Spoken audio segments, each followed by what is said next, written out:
Well, welcome, everybody. Derick Van Ness here from Big Life Financial, along with Rob Williams. And we are excited to have you guys here because we're going to be talking about how to learn how to buy baby boomer businesses and how it's kind of the new house flipping. And I have a lot of experience with this because I did a lot of this back 15 years ago and started way back when it was a new trend. So just excited to share this with you. And Rob, really excited to have you here as a part of this with us. So thanks for being here. Great to be here, Derick.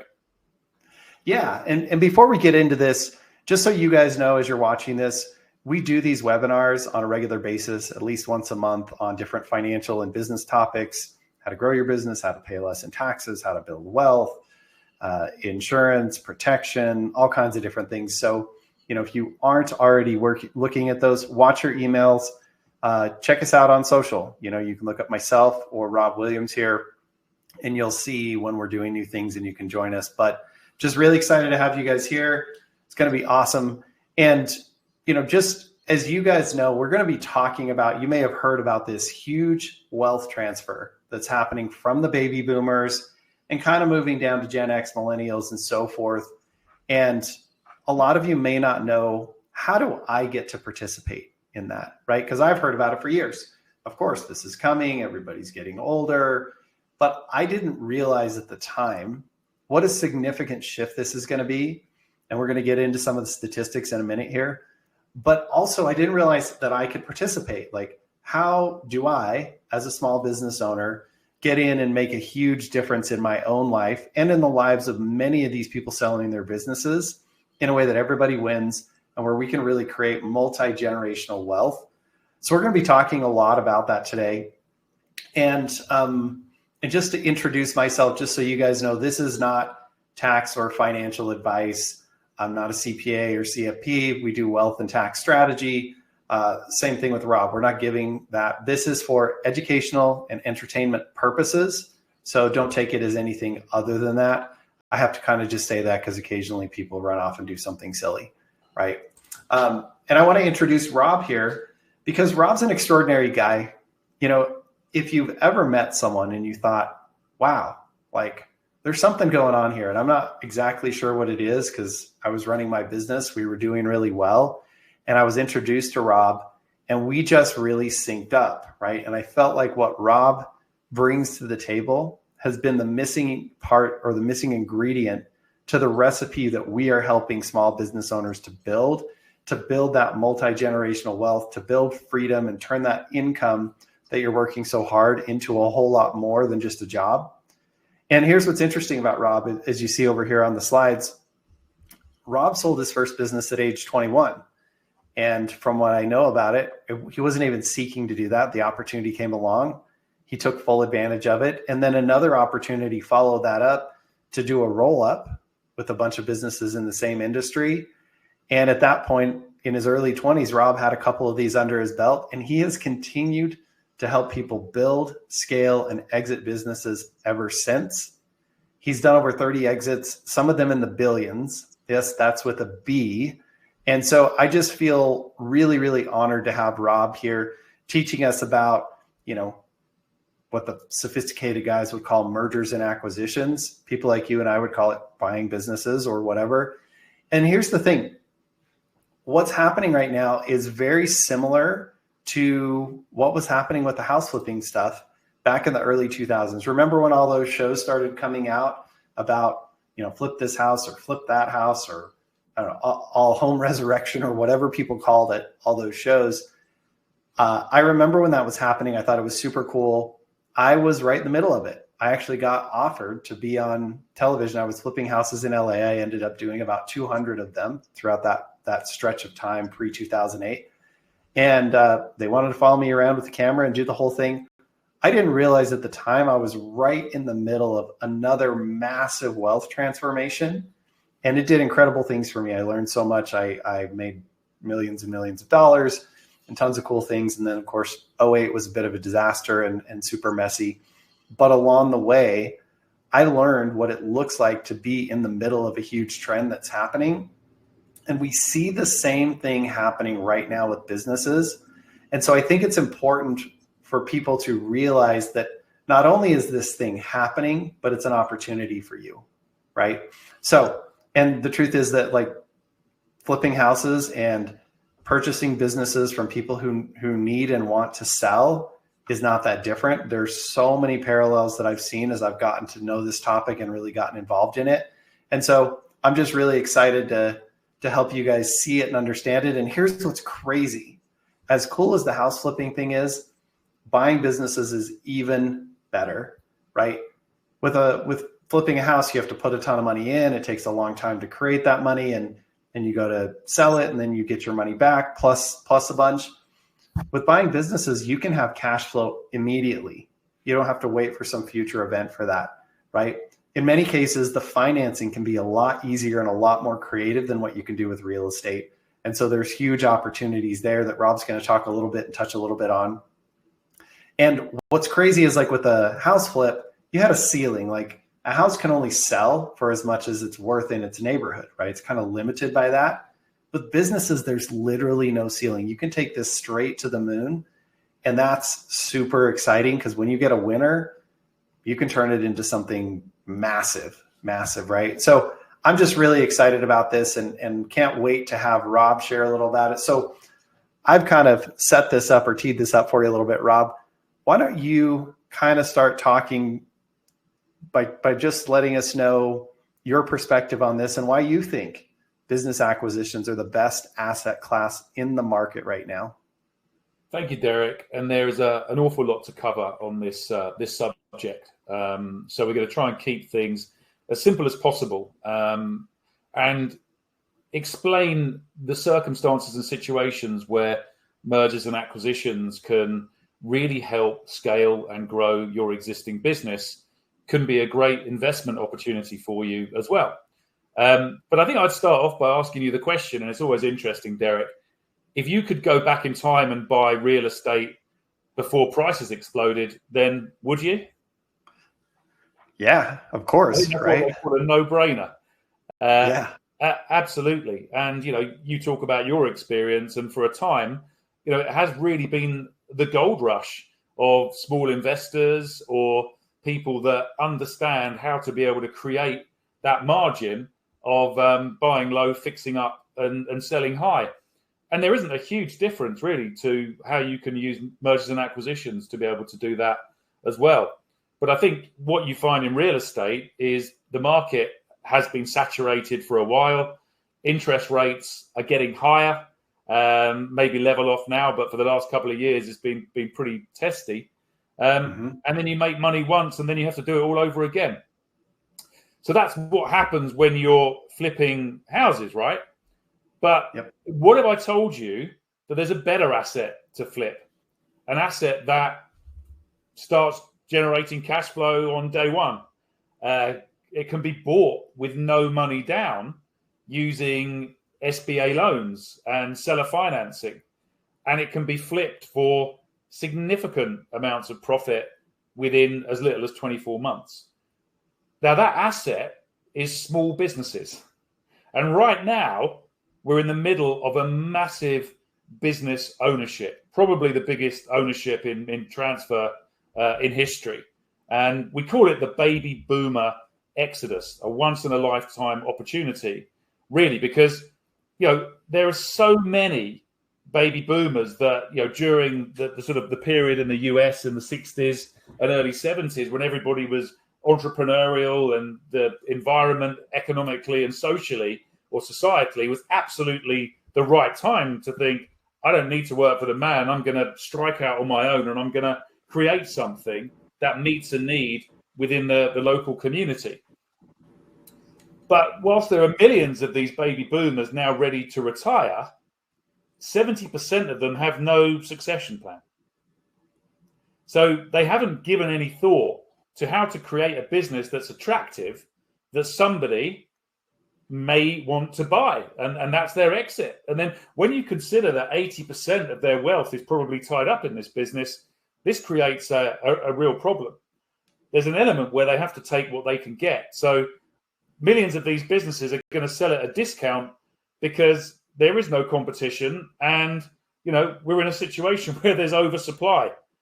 And these owners are burned out, exhausted. You know what happens when you get into your 50s? Yeah, we call them the 5Ds, Derek. I think there's a similar term that you use in real estate as well. But, we are approaching death when we're getting into our 50s. The mortality rate's so much higher. We're more liable to have disabilities that mean that we can't work in our businesses anymore. Divorce, when the children leave home. And again, it's another statistic. The divorce rates increase. Disruption. If I've done nothing to stay aware of the changing needs of customers or changing technology, the likelihood is I'm going to see my sales being eroded, or I'm not building an efficient business, so my profitability isn't as good either. And disagreement. I might have been working with somebody for 25 years and suddenly we decide that we just can't work together anymore. And particularly with these other Ds, these complications in the background. So there's an urgency for business owners to really want to sell at the moment. And, this really is the last great business buying opportunity of our lifetime because of the amount of businesses that are coming into the market. So I also put it into perspective. If we've got business owners that are watching this, you have to consider that you should never really stop growing. And you either acquire to grow, whether that's acquiring customers or acquiring cash flow or acquiring capability, or you get acquired. So I think the important thing to remember is, as a business, you have to keep growing. But if you're a business in a local community with a limited marketplace, you're only going to be able to grow so much organically before you might have to start thinking about other options to be able to either, deliver that pace and aggression of growth, or just ensure that you're building value in your company in line with your own wealth plans. So I think it's really important to remember some of these things. So today we're going to talk about how do you identify these businesses? What is the purchase process? How do you fund that purchase? And also, how do you flip it? And we're going to be walking through that step by step. Now, let me just throw something in here, Rob, just so that people can get the magnitude. Mm-hmm. Statistically, there's about 6 million small businesses in the United States. Yeah. But about 4 million of those, so 2/3, 2 out of every 3, mm-hmm. are owned by baby boomers. That's how big this change is going to be. Mm-hmm. 2 out of every 3 businesses you drive up and down the street are owned by people that are probably going to retire in the next 5 years. Most of them don't have a plan. Statistically, 78% of them have no plan. 67% of them aren't familiar with what their exit options are going to be. Mm-hmm. So you're really dealing with a lot of people who, because of age, are going to be forced. And 2/3 of the businesses in our country are likely to be turned over. When we think about it from supply and demand, there's going to be massive supply, and there's going to be a few people who step up to suck up a lot of that demand. Yeah. Or a lot of those businesses are just going to shut their doors and walk away. Mm-hmm. So it is really, I think it's important to drive home the real numbers, because when I saw that, I was shocked that more than half the businesses are going to be sold in the next 5 years or so. Yeah. And it's no coincidence that 78% of them that don't have an exit plan, 80% won't sell. They're all going to exit, but 80% of them are going to exit by closing the doors and not seeing any value at all for the time that they've put in over the past 3-4 decades. Yeah.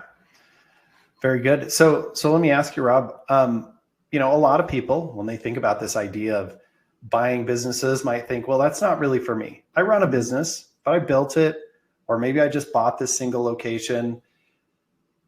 I just don't know, even though the opportunity sounds great, why do most people hesitate? Yeah, I mean, I think that's a very good question. I actually wrote a paper a couple of years ago. Why do small businesses not utilize capital markets? Yeah. For those of you out there who don't know, capital markets means other people's money, lending, banks. That's right. Yeah. The capital markets would include borrowing money from a bank, or it would include selling shares in your business to another party in exchange for cash to be able to grow. So I think there's probably 3 reasons. One of them is just the surroundings. Yeah, just the kind of your environment is not talking about borrowing money to grow your business or creating a business that other people would be interested in investing in that you could sell shares. Yeah, so your environment, you're not around the people that talk like that. Because there is no reason why a small business can't do what large corporates and private equity firms have been doing for many, many decades. There's no reason at all. And the example I'm going to take you through later on will show you just exactly how that happened in a heating, ventilation, and air conditioning business. So the first is environment.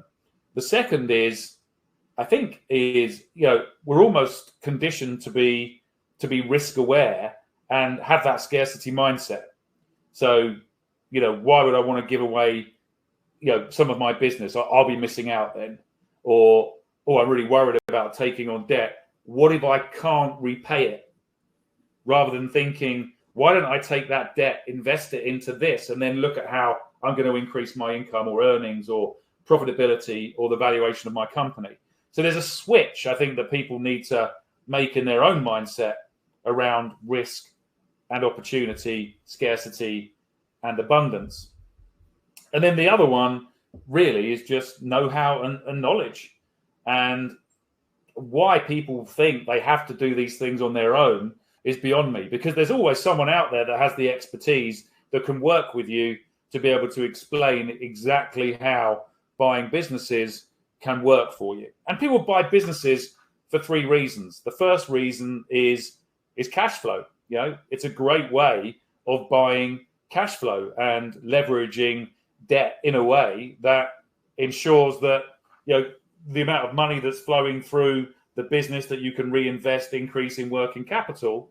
As the valuation of the business increases, your income increases, you're able to meet that debt requirement more comfortably. So it's very much like a kind of return on investment. So we're going to borrow that money, we're going to invest it, we're going to deploy it, and we're going to see the impact on the business grow our profits. That means that the debt is more easier to cover with every kind of month that goes by. The second is market. We buy businesses to get customers or to get revenue. So we want to buy market share, we want to buy customers, we want to buy access to big databases, et cetera, of kind of prospects. And then the last, let's talk about that real quick. This was a real light bulb for me, right? The idea that you can grow your business by essentially buying customers, right? So if I have let's say I've got an automotive shop, right? And I, like you said, Rob, I'm in an area, maybe it's a small town and there's 10 auto shops or something. It might be hard for me to organically grow, but if I was just to go acquire another shop, I can double my customer base overnight. If I can run that shop equally as efficiently, I can double my profits overnight. Yeah. Do I have to take on some debt? Yes. But if you can borrow money at 7% and you can make 20% on that money, how often do you want to borrow it? Right. Yeah. So it does mean you need a plan. You can't just take the money and not do anything. Yeah. But if you understand the numbers, and I know you're going to talk a little more about this, but suddenly that doesn't look so risky, right? Like you see people going back to real estate who buy apartment buildings. Well, do people buy apartment buildings that are losing money? No. They buy apartment buildings because they know it creates this much profit systematically every single month. And after all the costs, this is the bottom line. Yeah. We're going to get a loan and it's going to be less than the bottom line. And so if I'm buying $50,000 a month of income and the loan costs me $30,000 a month, does that feel so risky? So I think we can wrap our heads around it with like a rental property or with a piece of an apartment building or something like that.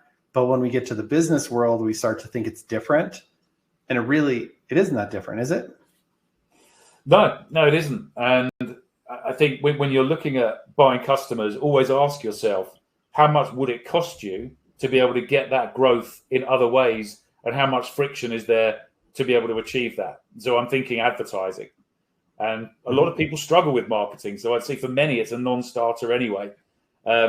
Using advertising and marketing to get people to switch from using a service provider or a product that they're used to using for years and don't have a particular problem with is incredibly hard. So, the likelihood of you having to spend even more money per customer is going to be, absolutely huge. So by being able to buy customers through acquisition is one way of solving that problem.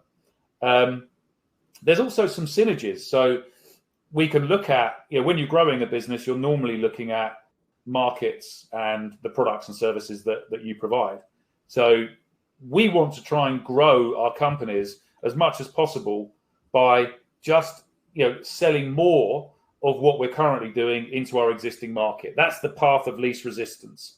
But eventually you will exhaust that route. So then you need to start talking about, well, what new products and services do I need to sell within my existing market? Or where can I sell my existing products and services into a new market, right? And that's a strategic growth matrix.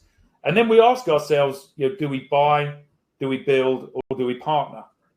And I think buying, when it makes financial sense, is out of all of those options, is by far the best, because we can increase our top line, but we can also increase our bottom line, because when we bring two businesses together, we don't necessarily need two finance departments or two sales departments. We don't need 15 vans. We only need 8 vans. Whatever it might be, we can actually save some money on that integration as well. So our profitability increases, our revenue increases, and as our profit increases, also our value does. Because when we look at a valuation multiple, there are things that we can do in our business to be able to control the impact of that valuation multiple, but by just making some improvements and increasing profitability by integrating businesses together. So take a sec here. Share with me, what's a valuation multiple for people who don't know? What does that mean? Okay, so if we're looking at businesses that are, I would say, under $1 million revenue, you're probably talking about something called seller's discretionary earnings. Yeah. And this is what goes on your tax return as your income. So depending on the industry, it's a small business, you might value your company at 3 times your seller's discretionary earnings. Yeah. And that's what somebody would pay for your company when they're acquiring it. If it's bigger, then we're normally looking at an EBITDA number or a net profit, which is, the bottom line of money that you make once all of your costs have been taken into consideration. And we apply a multiple onto that value. Okay. So say our EBITDA is $1 million. If you're in a business that has no recurring revenue, is in a market that's unlikely to grow, you might be looking at a ×3 multiple on that $1 million, right? So your business would be worth $3 million. But if you are at 2.5 million EBITDA, then the multiple, because of the cash flowing through the business, is likely to be higher. So you might be looking at a 5 times multiple. So you would then times your 2.5 million EBITDA by 5, which would get you to a 12.5 million valuation. And when we're talking about exits, that's the number that somebody's buying your business for. You can see by making these improvements to your profitability and making improvements to your valuation multiple, how you can see that exponential growth in value. Right. That makes sense. Thank you for sharing that with people. No problem at all. And I think, often the choice is, do I start my own business from scratch? But you need deep pockets to be able to do that. Even people that have been in employment for a while, they're fed up of working. I see it quite often, and they decide that they want to start their own business. But even if they make a success of it, very rarely are they making more money doing that than they were when they were taking a paycheck. Whereas when you buy a business, you're buying an income stream that starts immediately. So, there's this obsession with people that they want to start from zero, but why not buy a business for something that is immediately going to pay you a salary and that you can apply your skills and capability directly or through working with others to be able to ensure that business is more successful and is creating and generating more profit. And you can see a way to acquiring more businesses to be able to increase that even more and not using any of your own money either. Yeah. So it's kind of like, if we compare that again to real estate, most people feel like I want to go out and buy the land. I want to build the apartment building. I want to find all the tenants. I want to put them in there, and I want to turn this into a profitable endeavor. But and I know it takes years, right? And it does with the business too, to really generate a profit, build the client base, get everything put together. So there's a lot of risk and a lot that goes into that, right? And even if you could do that without bank financing, it does take a lot of deep pockets, a lot of time, and a lot of money. Versus buying a business is like going out and buying an apartment building, right? Because an apartment building is basically a business. Right. So you've got cash flow, you've got expenses, you've got customers or clients, so it's a similar idea. But for some reason, a lot of people, when they think small business, they think I'm starting by myself in my garage, right? Or I'm starting by myself in a back room at my house or whatever. And it doesn't need to be that way. And I know that most of the people who are on here that we generally work with are people who already own a business. So you know what that's like. And you may have even already bought your business. And if you're here, it probably turned out pretty well because you're looking at more. So I'm saying this to help people like demystify and kind of understand our own insanity or our own misperceptions about how do you really build this thing. It's not go out and put all your time and energy and not get paid for years and years and years. It's instead, let's buy something that already works. Yeah. And let's plug into that. And sure, there's going to be some work required with some of that sometimes, but you get to choose how much work the business needs. And so it's a pretty powerful way to grow, and you can do it so much faster, right? You can buy an apartment building this year, take the cash flow from that, buy the next apartment building, take the cash flow from those two, buy a third in 3 years. Whereas if you build it from scratch, you might barely have that thing built and starting to get some tenants in it. Right? It's just a much easier model. And obviously there's a little more nuance to it, but ultimately that's the insanity a lot of us are choosing, is that we're going to go buy our own land and build our own building. And it's not necessarily the best way to do it for most people. That's right, Derick. I mean, that's a really good example. And, I think it's probably worth looking at now. How do you buy a business? How do you finance that? You may not necessarily have the capital yourself, but as we've explained, we talked about capital markets earlier on, and particularly the SBA loan. So, this is a loan for small businesses that is underwritten or part underwritten by government that enables people to borrow up to 90% and even more in some cases of a loan to buy a business with, pretty decent interest rates and over a longer term, which minimizes the short-term pressure to be able to pay it back. So, even though most people think they need millions in capital to buy a business, it's completely false. And again, the fact that lots of people believe that, these are false beliefs. So it's really important to be able to put the record straight and say that anybody can do this. So, I think the combination of SBA loans, seller financing, where, in real estate, people talk about seller notes, where, and particularly if somebody's desperate to sell a business and doesn't feel that they're in good health to continue to run it and is worrying about potentially never selling it, being able to finance a deal to be able to sell their business is actually probably quite attractive. If they can leave tomorrow, they can get some payment and then you can pay them back incrementally over a 3 or 4 year period. They're still seeing that money. And if you build good rapport with them and you convince them that you've got the skills and capability to be able to run their business and the experience and knowledge to be able to take it in a different direction, because a lot of these baby boomer businesses, Derick, and I don't know whether you've seen some of their websites or you've seen the automation, marketing is the big thing that a lot of them have never really captured. So they're kind of just dealing with their original customer base and then the future generations that have been created by them.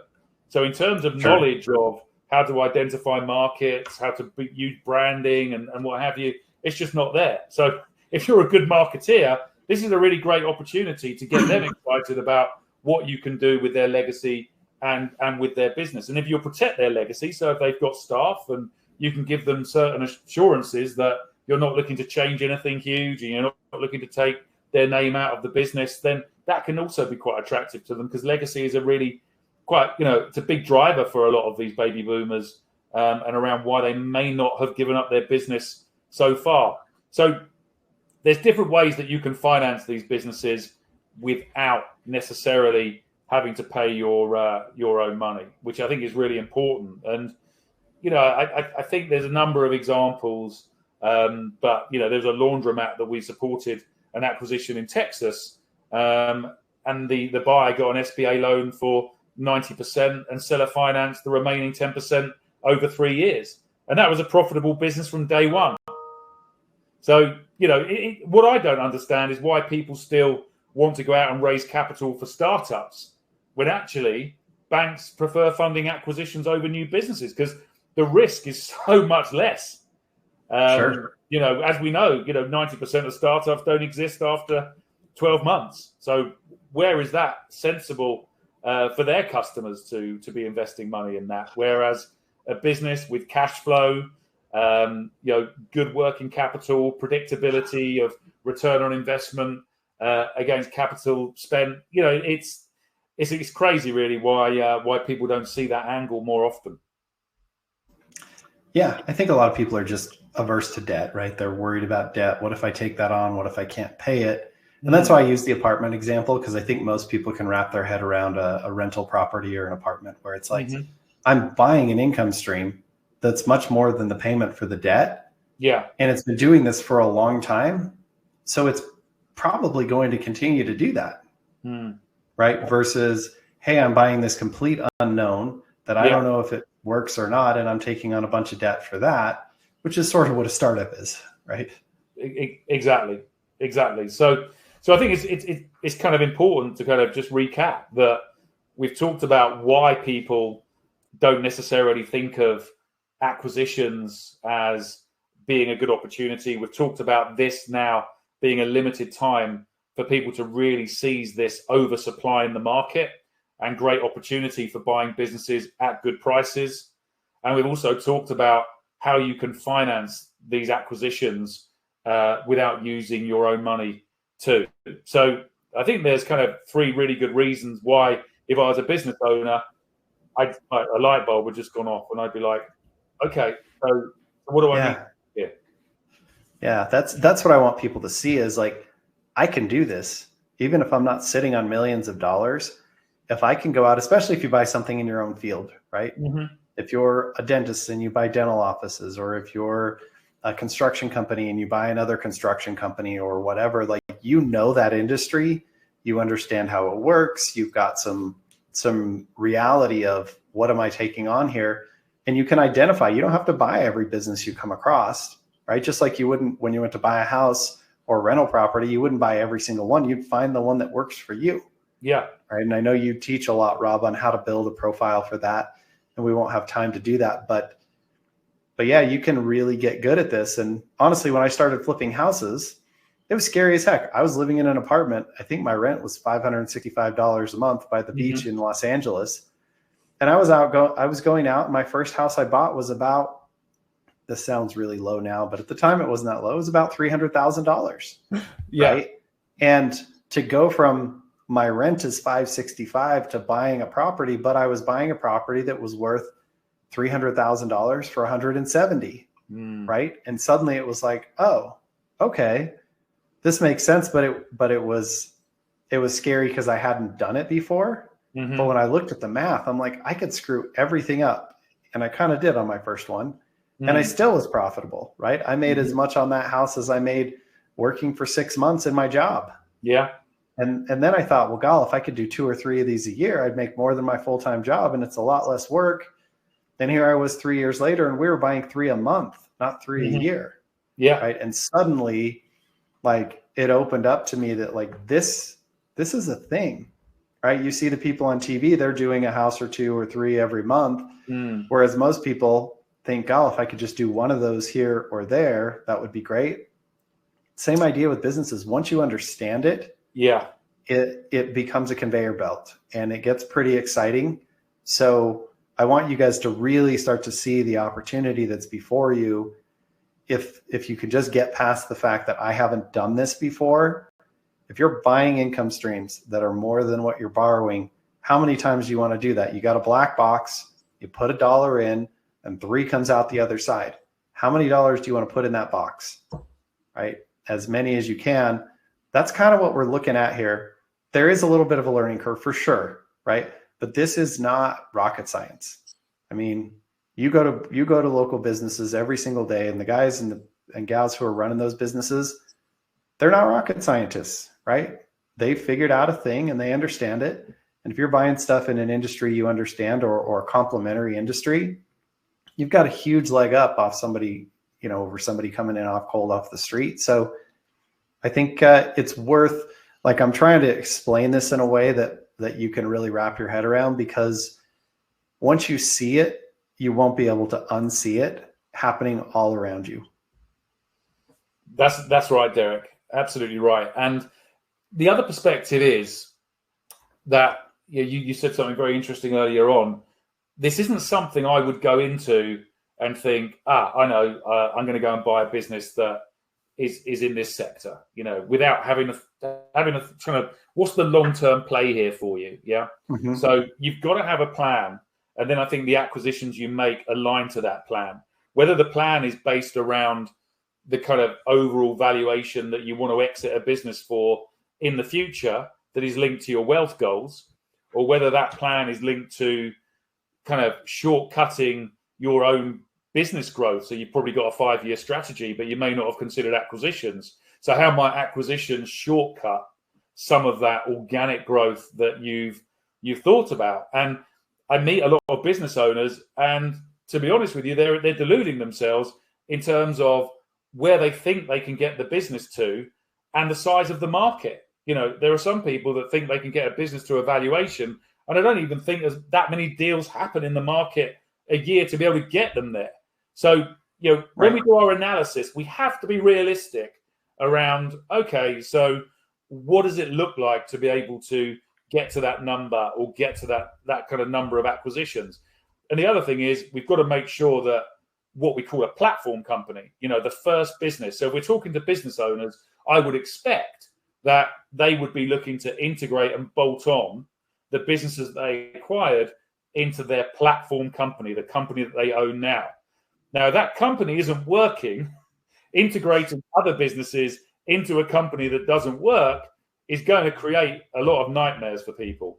So having an understanding of what a good running business is, and I would even say an exitable business. So before you buy businesses, think about what makes an attractive business, and think if you're an attractive business. And if you are an attractive business, then I would think you're in a very good position to integrate businesses into your current operations. So whilst there is a simplicity to how you do it, I think there are some certain conditions that you need to try and create before acquisitions are going to work for you in a way that I would hope, and in the way that they do for large corporates.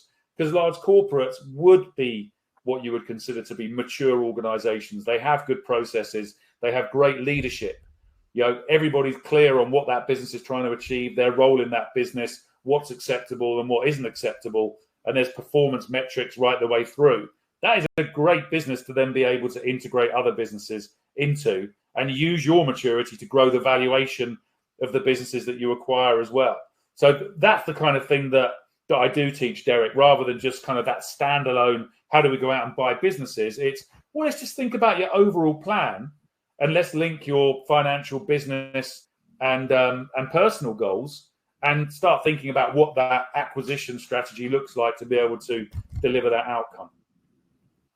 Yeah, it makes a lot of sense, Rob. I always think of it this way, if your business is creating profit, so you've got a sort of a fire burning, mm-hmm. and you go to put gas on it. If you've got it well surrounded in a fire pit, it's going to create a lot of good heat for you, right? Mm. You can just keep adding gas to that fire. Mm-hmm. If you've got a fire that's just burning openly, throwing gas on that isn't good. It's going to just create all kinds of fires around you, right? So you really do need to. A great example, yeah, a really great. Understand how to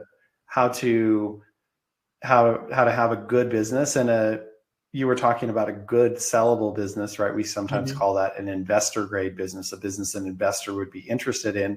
Yeah. That is a business that runs without you, right? Because when you go to buy a business, if it only works when the owner's there, you don't want to pay very much for that because somebody's got to come and take that guy's spot and they've got to run the business for you.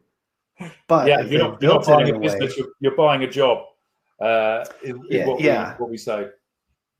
And that's not what we're talking about here. You know, you just like the apartment building, right? If the manager leaves and now you've got to manage it, you just bought a job. Mm-hmm. Same thing here. And so you do want to learn how to build your business this way so that you can then go out and buy other businesses that are built this way and know what goes into that.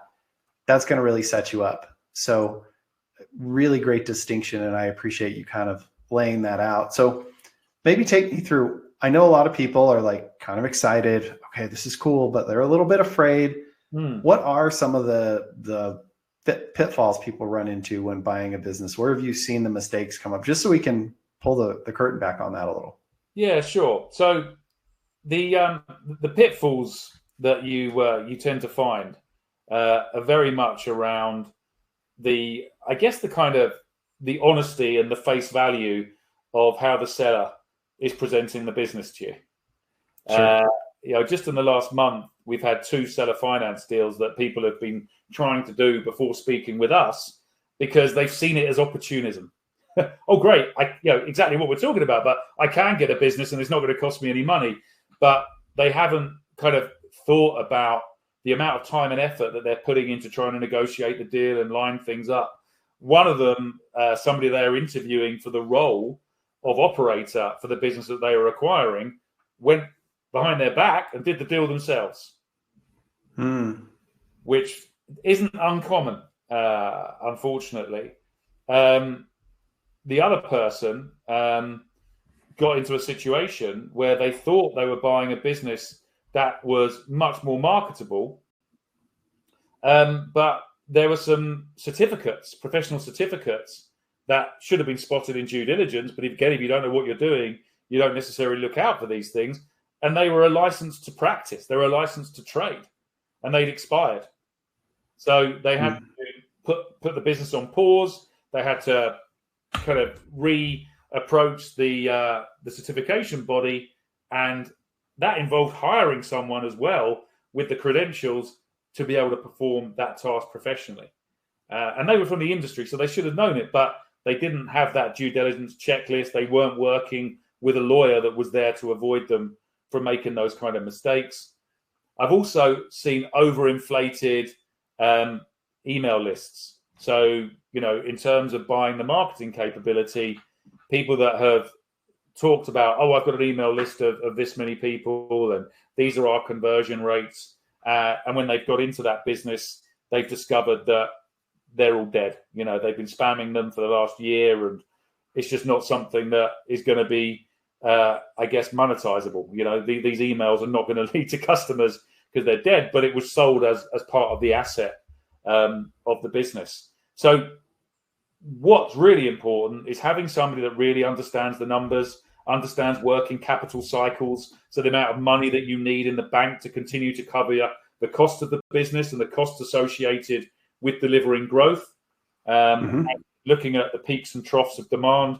And, the last thing you want is a trough in demand and the bank balance suddenly becomes low and you can't pay your staff. That's a very, very common problem. You need somebody that can advise you on doing your due diligence properly. So whether that's legal due diligence, whether it's operational due diligence or financial due diligence, we need a really good understanding of, who you're employing, the processes that enable you to be able to go and create that value, customer contracts, employee contracts. Again, making sure you've gone through it with a CFO or a CPA so the numbers stand up.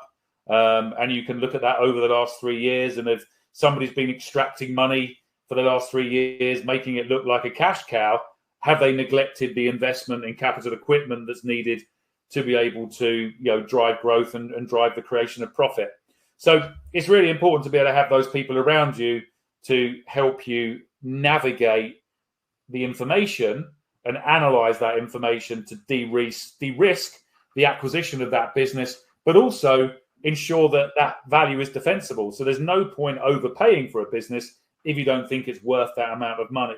But in negotiation, often you need to be able to have the reasons why you believe the business is not at the value that the seller has suggested it is. And it's really important to be able to get into the granularity of the deal to be able to back yourself when you're saying, I'm going to put in an offer that's 30% of what you're asking for these reasons. Yeah. And so it was the same thing in real estate, right? Like I wasn't necessarily a professional contractor, but I could hire one to do the due diligence. I could bring in someone for an inspection. I could bring in, I did my own appraisals and my own values, but we also brought in professional appraisers. And so you can bring in these people who maybe know things you don't know and can really bring a professional level of expertise to help you. So if you go to buy a business, you don't need to be a CFO or a CPA, but you need to have people on your team who can help you to analyze these things.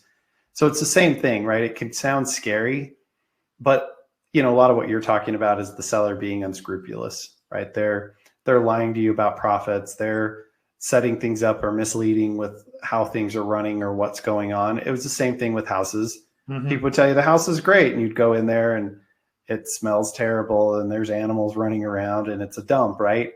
But they told you it was beautiful. And they were just trying to get as much money as they could.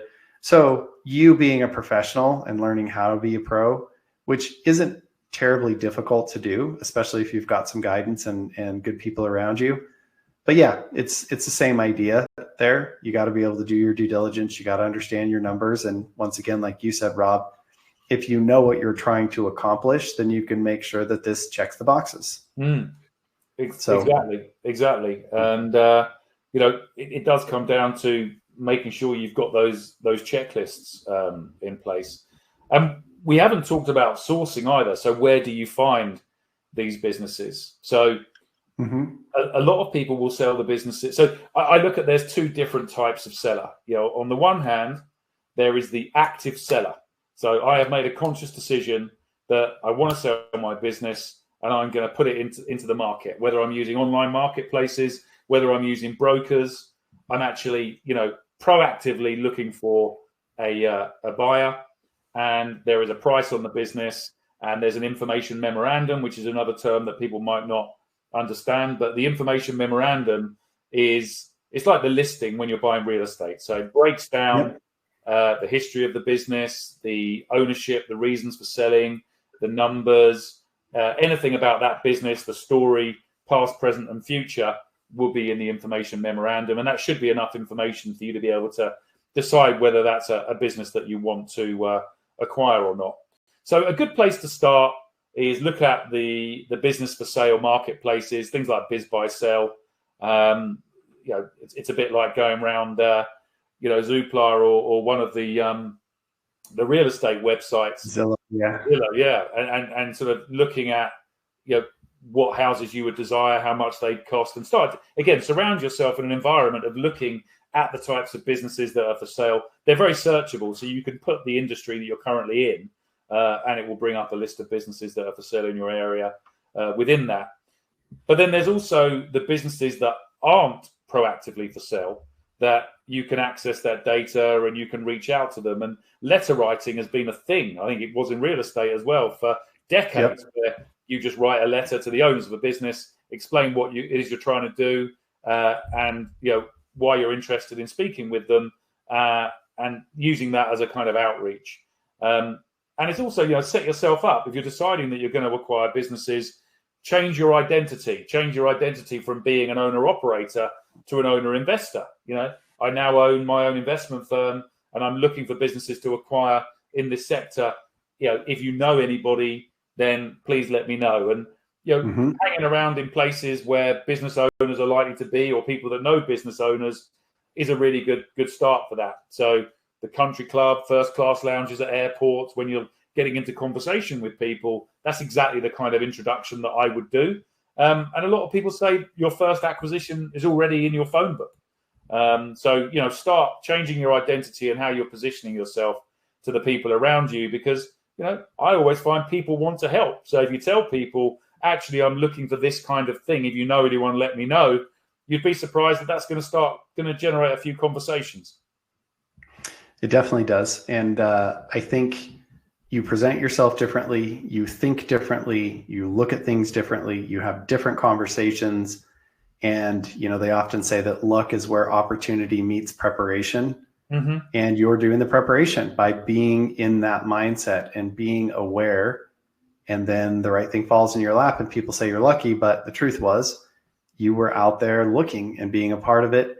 And I definitely found the same thing with real estate. I almost never bought anything off the multiple listing service, right?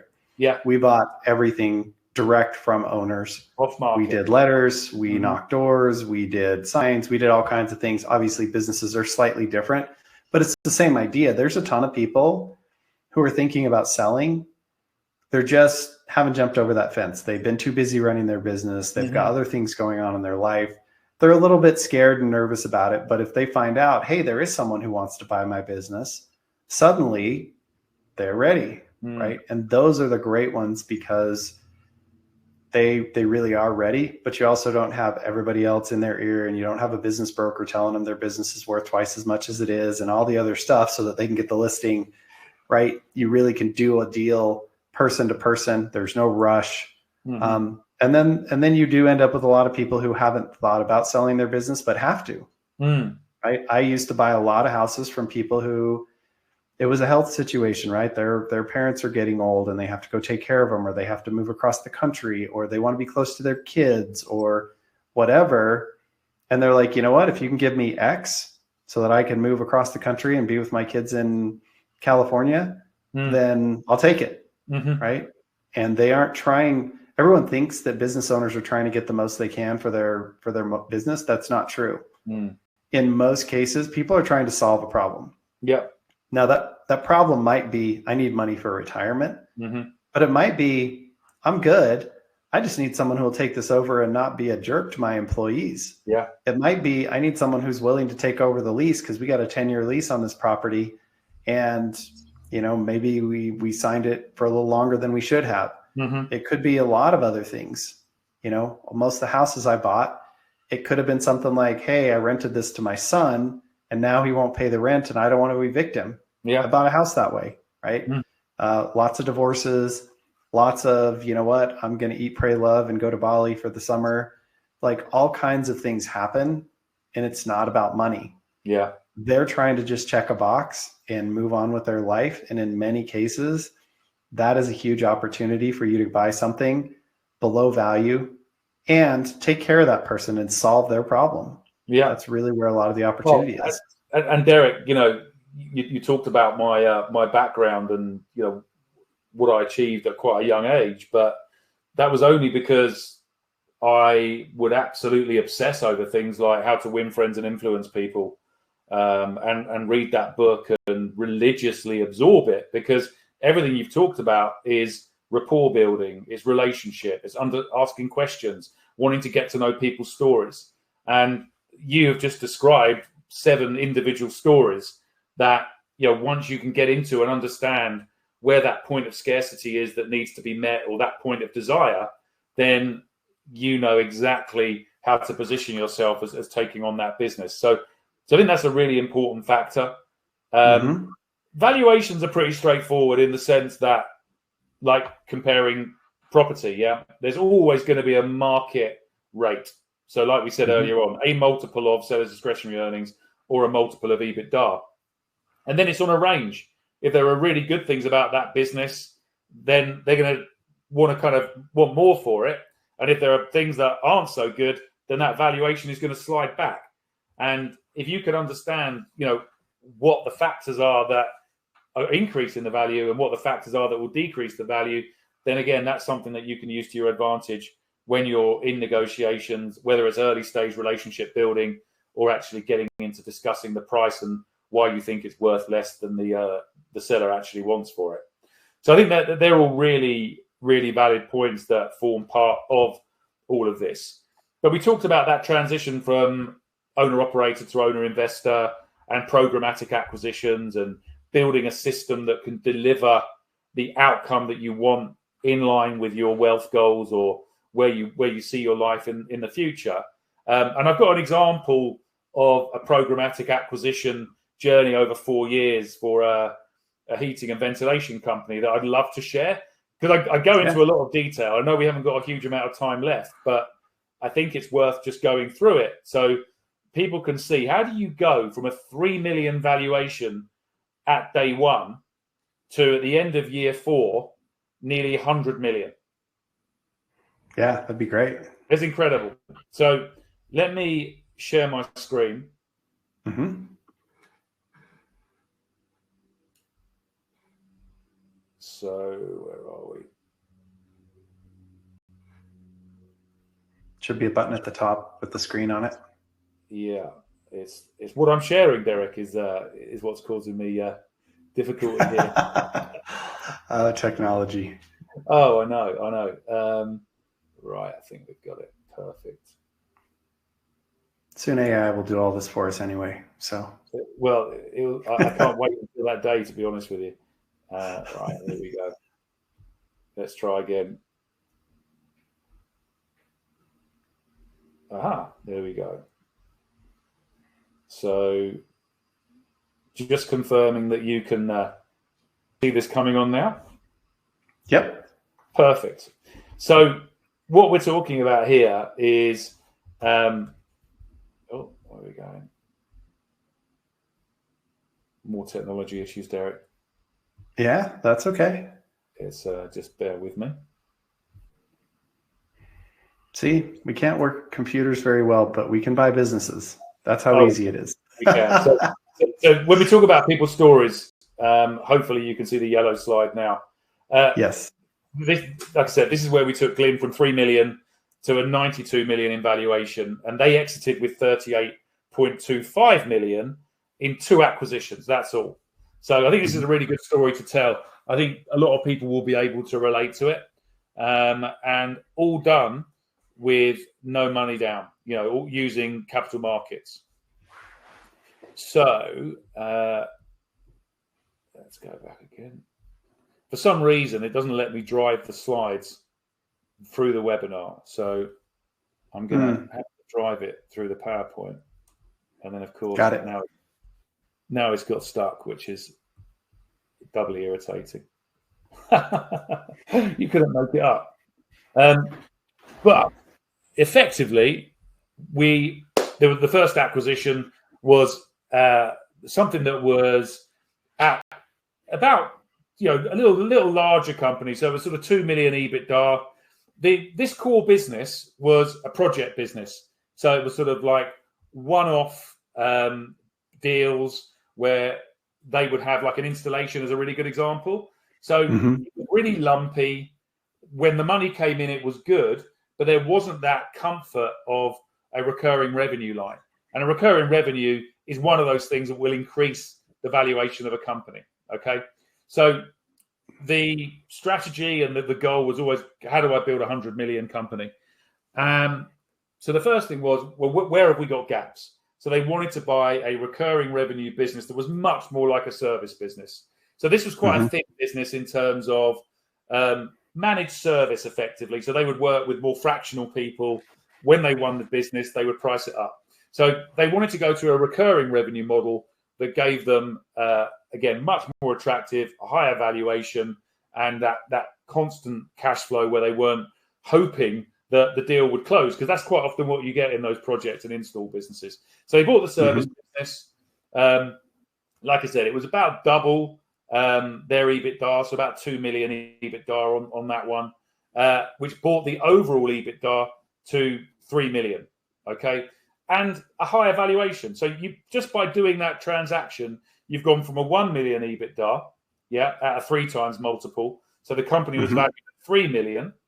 You bought a 2 million EBITDA business. So the total value of the company is now 3 million EBITDA times, I would say, somewhere in the region of 4.5. So you'd be looking at around about a 12 million valuation company now. Now that acquisition was done with a combination of seller financing, I think 20% seller financing and 80% debt. That debt was secured, I'm pretty sure, as an SBA loan. So it was a 10-year loan at about 8% interest rate. Okay, so So pretty good. You've already seen the valuation bounce, Right. where multiple is increasing as the EBITDA increases, and including the recurring revenue and the scale of customers, et cetera, et cetera. So once that business was integrated, and there were some small integration savings we mentioned earlier on, sights were set on something much bigger. And the much bigger business was a 5 million EBITDA with a number of locations across the state. So this was going to give them real scale. If you think about how long it takes to build a workforce of 60 people, Right. the risks of employing a workforce with 60 people, the risks of having really good leadership and behaviors and values in the organization. So, this isn't always typical, but to be able to get that mega scale, you often need to look at how do you buy a business that's bigger. Now, they had a very good leadership team in the core business before they made this acquisition. And they had some very good finance people, and they had people with good investor relations as well. So they were able to put together a strategy of how they would be able to deliver a significant return on investment for people that wanted to invest in their venture. So this acquisition needed to be done with a greater level of debt, but also with some equity as well. So they sold 40% of the company to some investors whilst raising more debt that enabled them to be able to make that second acquisition. Now, that second acquisition, like I said, I'm pretty sure it was about 5 million EBITDA. So in total now, you had a business that was 8 million EBITDA. So the valuation shoots up again. And because you're generating that amount of cash every year with some debt coverage as well, but a significant amount of money, you'd be looking at a valuation of somewhere between 10 and 12 as a multiple.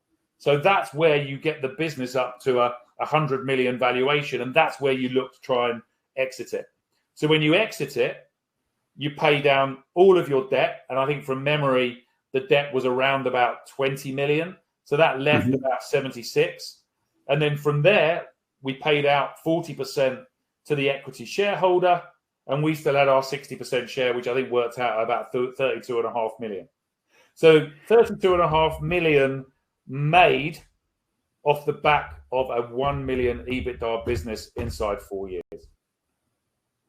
Yeah, it's pretty amazing, right? How I think people think if you do this, it's math by addition, but it's really math by multiplication, right? And so it becomes this exponential curve in how the value of the business grows, because not only are you increasing the profits, you're increasing the multiple on the profits. Exactly. So you're buying income that also increases the amount you'll be able to sell the business for, the magnitude. So yeah, super powerful. When I first saw this concept, my eyes kind of popped out of my head because I was just unaware of how quickly that math starts to add up. I thought you'd have to get 30 locations of something to get to that $1 million. But when you start to do it this way, it happens a lot faster. So, and Derick, we had calculators, we had the breakdown. I'm really disappointed. So everybody that's registered, I will send the breakdown of how Glyn did it. I'll send the slides, and I'll also send some narrative to be able to support it, because that's the playbook I would encourage everybody to look at, because there's not many things you're going to be able to get that level of return on investment back on.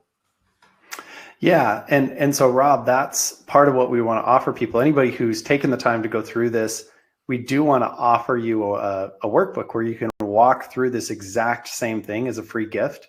And essentially what it is it's planning your perfect exit, right? How do you do that? And so I'm going to pull up a slide here that will show you exactly how you can do that. So we've got a QR code here where you can go and download the book, or you can go to the link down below, which is thebiglifefinancial.com/buying-boomer-webinar, the Buying Boomer webinar. So if you go there, you'll be able to download this workbook for free, and it will help you to go through the process of figuring out what you want and figuring out how that works and doing the math and going through that whole process so that you can be prepared for this, because like we've been talking about, this is a home run opportunity for anyone who wants to get involved.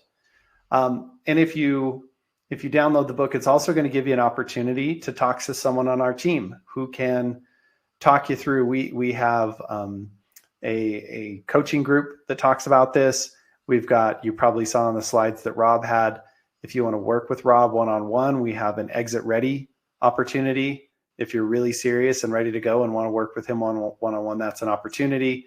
But there's different ways that you can start turning this into a reality for you, right? And you can do this without us. You can go out and take the workbook and you can figure it out and you can build your own team.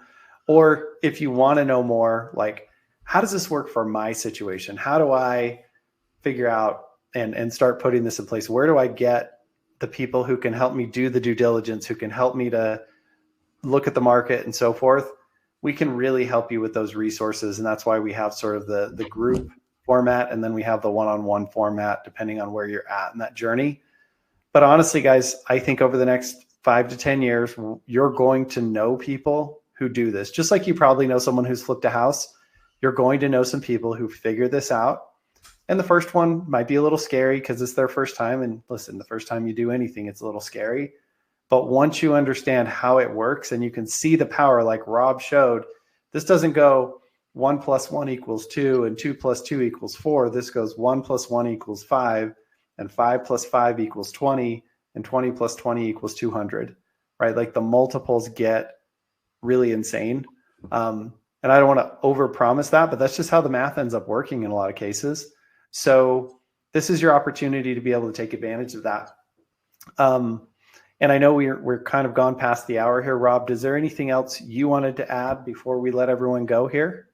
Yeah, the only thing I would add is, when you discover something new or a new concept and it gives you a good feeling, like it's something that you would like to act upon, then kind of geek out about it. Go and explore, go and read about it, reach out to me. There's materials and resources that I can share, because, it has to be a consideration for any business in the US. Doesn't mean you're going to do it, but it definitely needs to be a consideration. And then you just can make a decision objectively whether it's the right move for you or not. But yeah, I'm really excited that so many people are interested and registered for this. And I wish everybody the best of luck, Derick. Thank you, Rob. And I do too. I think now that you guys have seen this, it's going to be hard to forget. It's going to be hard to unsee. So go make sure you get your copy of the workbook. Like I said, it's biglifefinancial.com/buying-boomer-webinar if you're listening to this somewhere or whatever. Or you're on your phone and you can't do the QR code or whatever. Go check it out. If you're interested in having a conversation, let's do that too. But really, this is something, like Rob said, I think every business owner should consider. It's a way for you to massively accelerate your wealth, and it's in an area that you already understand and have skills in. It's really hard to beat that combination. So I'm excited to see what you guys do with it. If you have questions, you can always reach out to us through our website or let us know. But just really appreciate you guys taking some time to be here today. And we can't wait to see what you create with this information. So thanks, Rob. Thank you, everyone. Thanks, Derick.